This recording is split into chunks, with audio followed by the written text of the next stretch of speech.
Hello to you viewing. My name is Jeff Slade and I'm speaking to you from the Gold Coast, just south of Brisbane in Queensland, Australia. In these next few minutes together, I'd like to introduce you to a new technological breakthrough, particularly in the whole realm of building, that is quite remarkable. Having been a builder and developer up the east coast of Australia for many years, I am most impressed with this particular product, and I'm sure you will be too, as I share a little bit with you about it. I'll introduce you to the inventor, and then we'll also look at some samples and some of the actual ways that it can be used. Just to give you some idea initially, this particular product is lightweight, it's fireproof, it's waterproof. It also can be used to encapsulate and do many things to products to change their properties such that they are permanent, and it lasts, it's cost efficient, it's energy efficient, and it's also good for the environment. This new wonder product is called Dolocrete. And now I'd like to introduce you to the inventor, Con Hawley, who is also the chairman of the board of directors of the company Pericles that has developed it. Con, would you like to tell us about the product and actually what it's made out of? Yes, thank you, Jeff. This rock is called a dolomite. This particular dolomite rock comes from Korea. Every continent on Earth has dolomites. Dolomite represents 15% of the Earth's crust.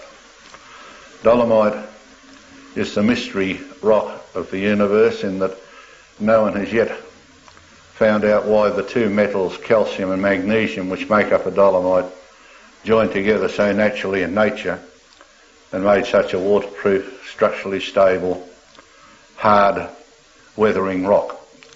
And as a witness to this, you might have known about the Dolomite Mountains in Italy, which are a huge range of mountains of pure dolomites.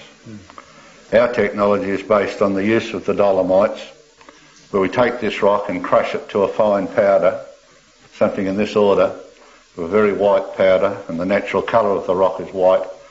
And when we have the rock powdered to this stage, we then give it a calcination or heat treatment to disassociate the two metals in the rock, and then by using our technology we bring the two metals back together and make a dolomite again. So our technology is basically the recreation of a dolomite rock by the use of the secret ingredients that we've discovered to put in the actual powdered material. When we treat the dolomite and we put it back with our ingredients, it comes back to a rock. Because we can put it in moulds and take shapes out of it, we can make products. Now, Con, that is the pure dolomite. That's right. You talked about fillers. What happens when you put fillers with the new constituted dolomite rock that you've made? Well, the powdered dolomite, in the natural stage when we crush it and powder it, surrounds each piece of the filler, so it becomes a matrix. Then the dolomite sets around the filler, and then we have a filler which is then surrounded by dolomite, and therefore the filler inherits the characteristics of the dolomite. It becomes structurally stable and virtually moisture-proof. And what does that do to the strength? Well, the more filler you put in anything, the weaker the end product will be, particularly if it's a weak or soft filler. But we can go to various stages and use fillers to the extent that the product we're trying to make will pass all building standards. So that if we're trying to make a brick, for example, or a tile, then we make the amount or put in the amount of filler to suit that particular standard. What are some of the properties of this particular substance? Well, the major property of any product we make out of this product, which we call Dollarcrete because it's made of dolomite, this one, for example, is made of shredded newspaper. Yet this product now is fireproof. So that the first and primary use of the product is to fireproof flammable fillers. And we've done this successfully with radioactive charcoal and many, many types of flammable fillers. Rice husks, wood shavings, all of which make a building product which passes all building standards anywhere in the world. And for example, this particular sample here is made of the volcanic ash from Mount Pinatubo. It's a problem in the Philippines. It is probably one of our finest fillers because it has been purified by the volcanic heat, if that's the right term, and we can do usable building products using this fillers with filler cement ratios out as high as 8:1 by volume, which is very high. And we have this type of thing, which is a lightweight brick made of some vermiculite and shredded paper. This brick will almost float. Again, it will pass all building standards, and it is highly insulative. So if you ask me what the principal properties of the cement are, I'd have to say, one, it fireproofs flammable fillers and is a totally fireproof material. Two, that it is the only energy efficient building product on the world's market today that can make all types of products. And three, that it is structurally stable. Now, the day's coming when the use of synthetic timber will come into the world, and we can make synthetic timber with this particular product. In other words, we can take the cellulose from papers, cardboards, we can take plastics, prepare them and put them into our product to make a usable building product, whether it be a tile, a brick, a panel, a block or a slab, or many other types of building products too. This one here, for example, is a roof tile. There's a roof tile which are very common in Australia and England and some parts of Europe. This roof tile is made from newspaper, and the ash from the coal burning generators. It has not been fired or heated or cured. This cures in the air. Once a product is made with this particular technology, it cures in air. The first thing it does is get rid of the water, then it cures, it takes up CO2 from any available source, including the air, and it will harden until it takes up as much CO2 as it can. But that roof tile is made without any heat. As you can see, it's almost identical to vitrified clay tiles. The difference is that this tile is fireproof. This tile is equivalent to approximately 3 inches of rock wool as an insulating factor, and this tile does not expand and contract at atmospheric conditions. We believe that this type of product, in the harsher climates of the world, where you get huge differences between winter and summer temperatures, like we do in Australia, this tile has got a huge future, just as an insulator and as an energy efficient product. If the day of people wasting energy all over the world is rapidly coming to an end, we believe that within the foreseeable future, products to be sold as building products will need to prove energy efficiency, or they won't be able to be sold. Okay. What about longevity? Does it get brittle? Does it break down? No, if you go back to the original dolomite rock, I've got two here, one's Chinese and one is Korean. Now the original rock is a very hard rock. If you're going to use a dolomite, in America for example, they use huge tonnages of dolomite as road base as a preferred filler for cement. And no, it doesn't get brittle. I'll show you here with this sample. If I hit that sample of this, it leaves a dent. Now that's because the filler in the product is soft and pliable and flexible, but if I put that product in a compressor tester, that will test at over 50 MPa, which is higher than as high as high strength cements. The rock itself, in the pure form, is slightly brittle, but it's when we do it through here, and it depends on what sort of filler we use, is what sort of property we get with the end product. But when we partially calcine this dolomite to get to the stage where we can reconstitute the dolomite, we then are doing something with the rock that nature did thousands of years ago, and when it was originally formed. So that this is a very simple process, and it requires a fraction of the energy to take that rock, crush it, calcine it, and make the white powder and add the ingredients. It requires a fraction of the energy required to make other cements. We're talking of a burning temperature to calcine this rock of somewhere in between 500 and 600 degrees, as against double and over double that temperature to make normal Portland cements. We don't like to compare our product to Portland cement because it doesn't do all the things Portland cement does. Portland cement is a hydraulically hardening substance. This is a dry hardening substance. We get the water out. Portland cement keeps the water in. And therefore that's why this product, in the end result, is so waterproof. It's the dolomite that makes it waterproof. What does the filler actually do to the substance? What does it make it? And how does it change it? To make a Portland cement product, it is totally dependent upon its filler for its strength. We don't rely on the filler for strength. Our strength comes from the dolomite itself. This sample here, for example, is made of shredded car tyres and truck tyres. We believe in future this has got a possibility to make volcanic proof foundations and that type of thing where much flexibility is required in foundations. We believe it's a high wearing material for footpaths, and we're at the moment looking at footpaths at schools to use the rubber as a filler to make it a non-slip surface, so that we are not limited to the types of fillers we can use like other cements. We've concentrated in the main on a lot of the waste products of the world to be used as fillers to make a usable building product. That rubber product is now fireproof, and we can physically heat out some of our samples, which we'll show you, and we can heat them with a gas torch and they will not burn. A highly flammable material and they won't burn. What I'm going to show you here is a demonstration of the insulative and fireproofing ability of our Dollarcrete substance.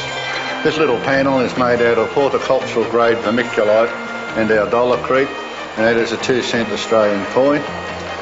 I'm not going to destroy it, but this is the 72nd time I've done that on this particular spot.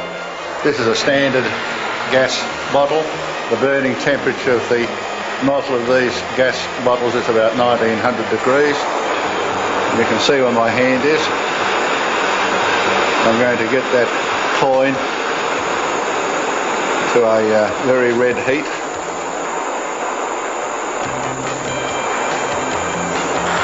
Now Jeff, I'll get you to feel the bottom of that tile. You see there's no transference. No heat at all, it's amazing. Well, anywhere in the world where we've found a waste filler or a filler that is available without having to spend huge amounts of money to get large quantities of it, we've attempted to use it. As I talked about the pug from the alumina plants, the average alumina plant produces something in the order of 2 million tonnes of pug a year.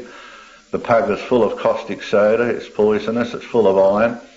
When we put it in our product, it becomes inert and we can make a building product.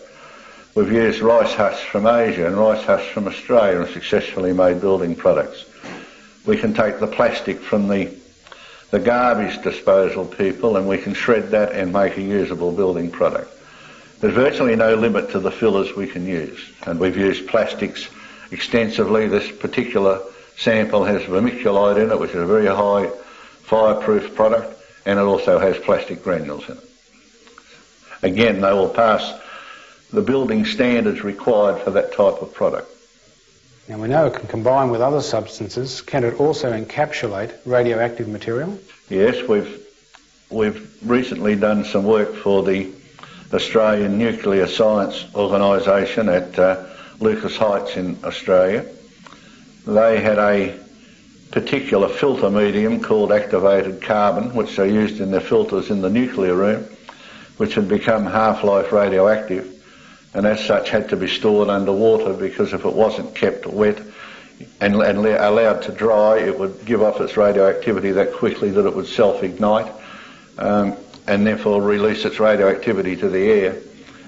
We were selected, or our product was selected. We did a test with the normal charcoal and they submitted it to a temperature of over 1,000 degrees centigrade. It wouldn't burn, and we have encapsulated all of the flammable radioactive waste at charcoal at Lucas Heights, and it is now stored in a normal manner without having to be kept underwater. We're looking at this time to look at other flammable nuclear waste throughout the world to encapsulate them.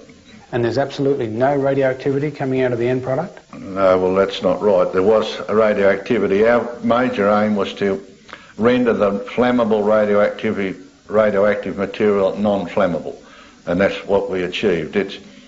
If we wanted to make something and to attack the radioactivity of the product, we would then use lead as a filler. Now, we've used lead extensively, the lead tailings from the Mount Isa mines. We've used litharge, which is lead oxide, as a powder. We can use that as a plaster. We can mix it and make a brick out of it, and that will in effect, as you know, the X-ray rooms, etc., are lined with lead panels, and we can make a lead brick or a lead plaster. And we get the same results with that as we get with these other fillers. The difference being that it will contain the radioactivity. What about the actual process of producing the material? Is it a complex process? A plant, for example, that makes normal roof tiles can make this particular tile. Plants that make normal bricks can make this product. The difference being when it comes out of the mould or the press or the extruder, the material goes straight and gets stacked in air, and it just cures and hardens in air. There is no requirement to be cooked, and that's another energy saving, or to go into, as with cement products, into a steam autoclave or a fog autoclave. There is none of that required with this product.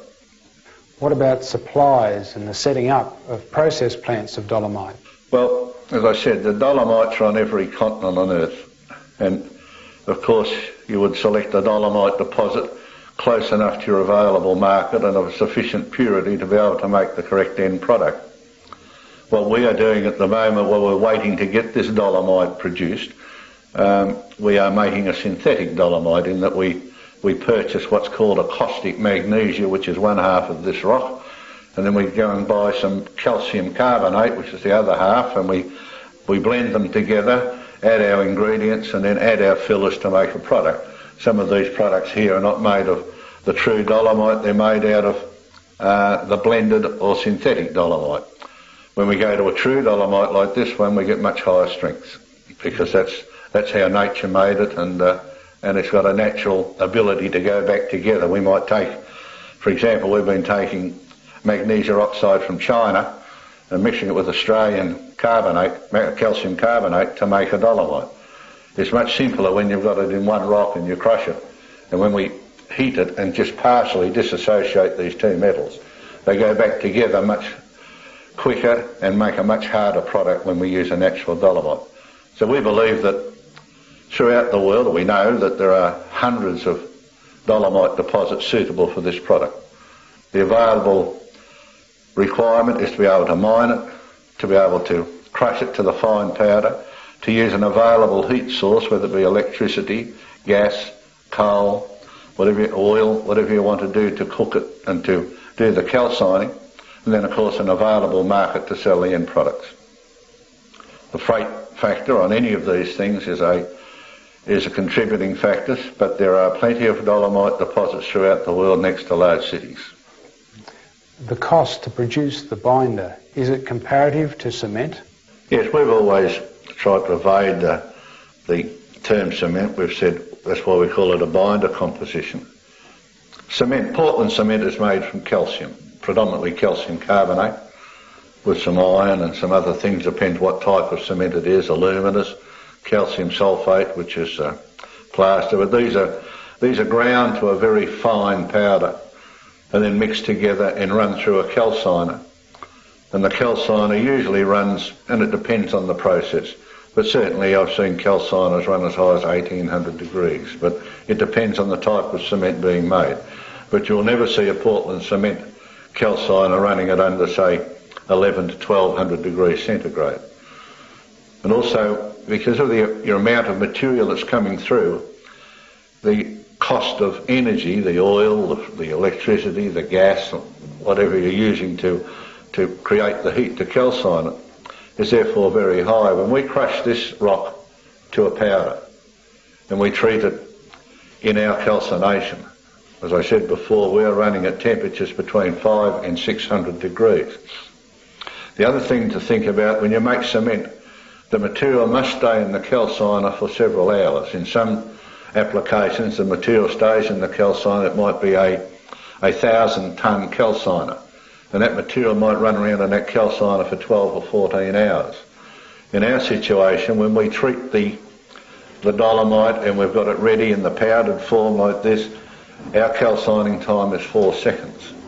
Therefore, the amount of energy used to create 1 kilogram of this material and create 1 kilogram of Portland cement is absolutely minimal, so that the basic mining costs and the crushing costs are virtually the same, but the calcining costs in time and in energy and in then cooling down from temperature, etc., is absolutely fractionally of what you expect to use for Portland cement, and that's the short answer to that. What about care of the product after it's produced? Is it subject to moisture or other things like cement and that, or is it easy? Yes, it is. You'd need to keep your binder dry. I might add here that it is totally non-toxic. It is non-injurious to mammals or people. It is our people in our laboratory certainly use their hands, and over the years I've swallowed heaps of it in laboratory conditions, and it is totally non-toxic. But like cement, it needs to be kept dry or it will go off in the bag. It can be bagged just like Portland cement, and we can apply our secret ingredients at this time either wet or dry. It can be a totally available binder composition in a bag, to which people add the various fillers to make various end products. And of course, it's the amount of filler to the amount of binder composition that at the end of the day comes about on what the cost of end products are. So what I'm saying is, if this product here has a compressive strength of 50 MPa and you've got a wall requirement of 10 MPa, you certainly wouldn't use as much of the binder composition to make your end product, because that's the expensive part. I'd just like to take a few more minutes and introduce you to some tests on some building products. And this particular tile here, if it was a normal roof tile, it'd be susceptible to fracture, and that's one of the big problems that it's had on the building sites.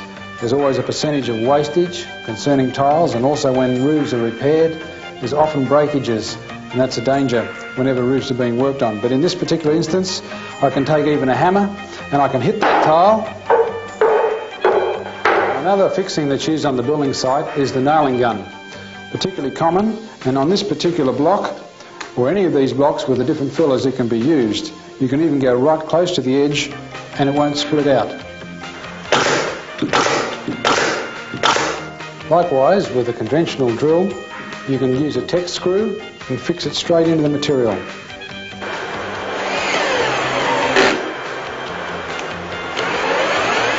Cutting, it could either be with a conventional saw or with a power saw.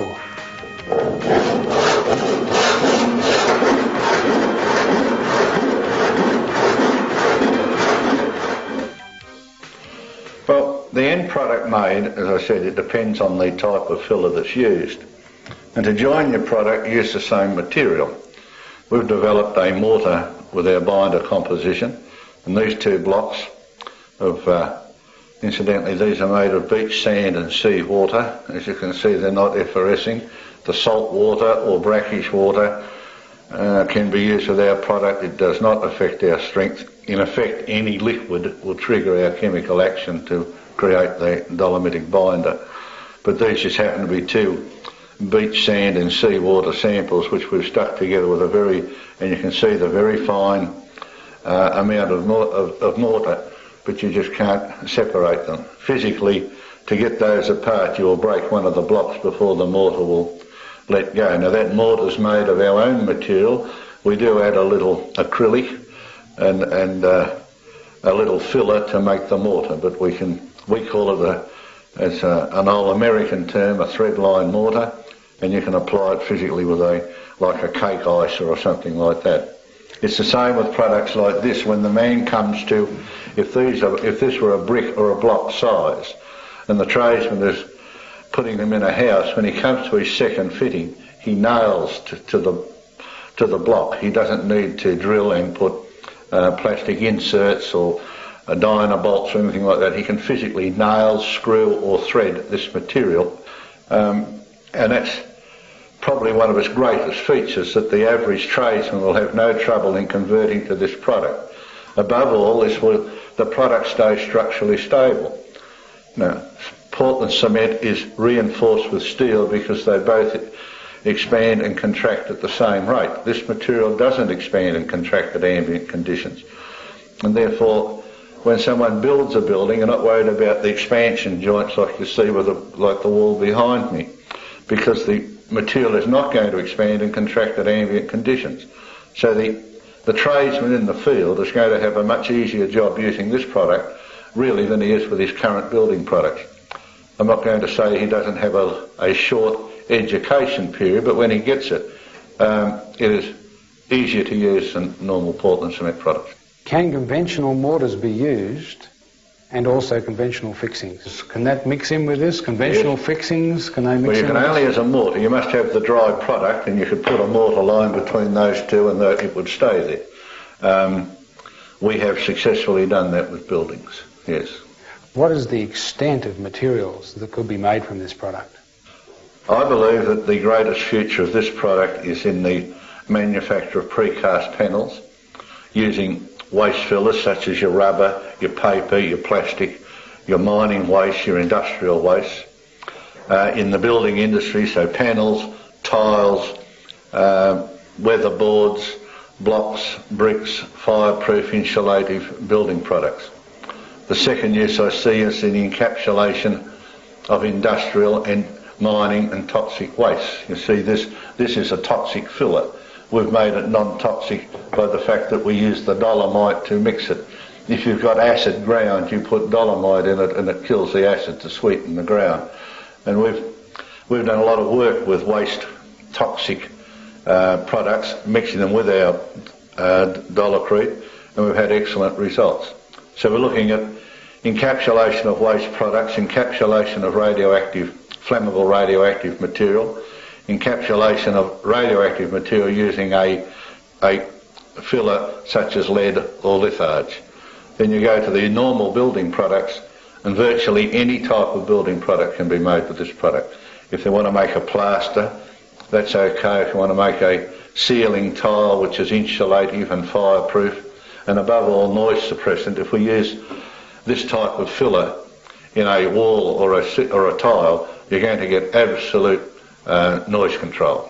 And this is important in big cities today, so that the flexibility of the product is huge, and it's people will determine their own end products.